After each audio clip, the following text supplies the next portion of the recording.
What if the human mind doesn't actually seek truth, but stability, and still calls it truth? Today I present to you the ism system. It's a non-foundational metasystem that treats our human thoughts and the narrative cultivated by these thoughts as tools and utilities rather than foundations of truth and ultimate reality.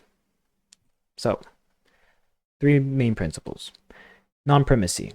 There is no hierarchy to these doctrines. There is no objectively greater one than another. They are provisional and contextually based, meaning that there is no absolute choice in what is a better way of life than the other. They are all, by default, null and void. Instrumentality basically just confirms that they are valid as far as they function. It has nothing to do with ultimate reality, and it has nothing to do with claiming truth. Modular fluidity. It can suspend, adopt, modify, or deny any belief without total commitment.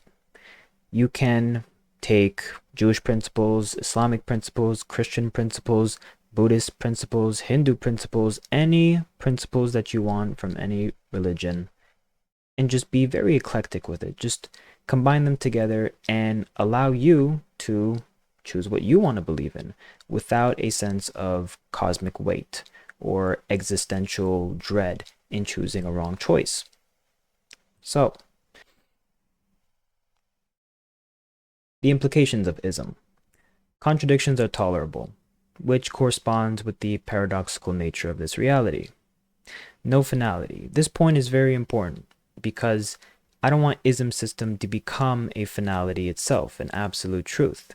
It's simply a tool to allow beliefs to be observed as tools rather than notions of truth. Like I said before, belief becomes provisional, no privileged entry point, and it is metastable, meaning that there is no parasitic notion that ism needs to depend on. It is self-contained, self-absorbed, and can be self-executed.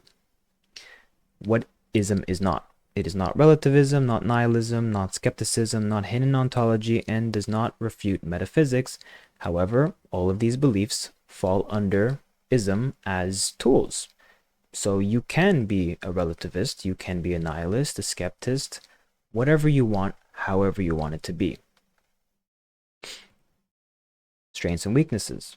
Doesn't require initial belief or foundation. You don't need any cultural background or any narrative or any rite or rituals in order to believe in it or use it. It is, like I said, null and void. Avoids oppositions and negations.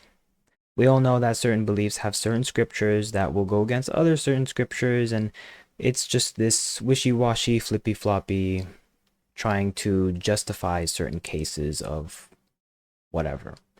There's nothing like that here. It can take in ideas without being changed by them. So as I said before, you can be a relativist, or a nihilist, or a skeptist, or you could be all three. You could be very eclectic with it. The inherent weaknesses of it is that it has no moral urgency. It's a stasis for the human mind. It makes it stable, but intrinsically inert. There's problems with that. It has complete dependency on distinctions, which the distinctions are belief themselves. And as I said before, intrinsically devoid of moral and practical principles. The stress test, basically, these are just questions that would put ism at risk of not being how it is, but as it says, there is no foundations. Meaning doesn't disappear, becomes context dependent. It could be paused or set aside. The one that a lot of people are thinking that it might just be pragmatism, but it's not. It's not biased for human goals. It's a radical, less centered human perspective. Meaning is optional, flexible, reversible. Ism includes nihilism as one of its modules, so it can use it. It is not non-duality, but it is allowed. Like non-primacy puts out, there is no belief that is put on a pedestal. It does not absolutize anything. Verification is optional, one of the many approaches. Ism can adopt positivism, but positivism cannot adopt ism. Ism is a self-contained rule of engagement, which is modular fluidity. Ism analogy. So, it's like this smart cushion that you would add under your mattress, right? There's no correct amount of thickness to this mattress. It is person to person dependent, right? It's a shock absorber for our beliefs. It reduces strain without requiring a complete rebuild. The summary is it's a system of thought without a fixed foundation. It's a way of seeing that does not anchor itself to absolute principles, doctrines, and final truths.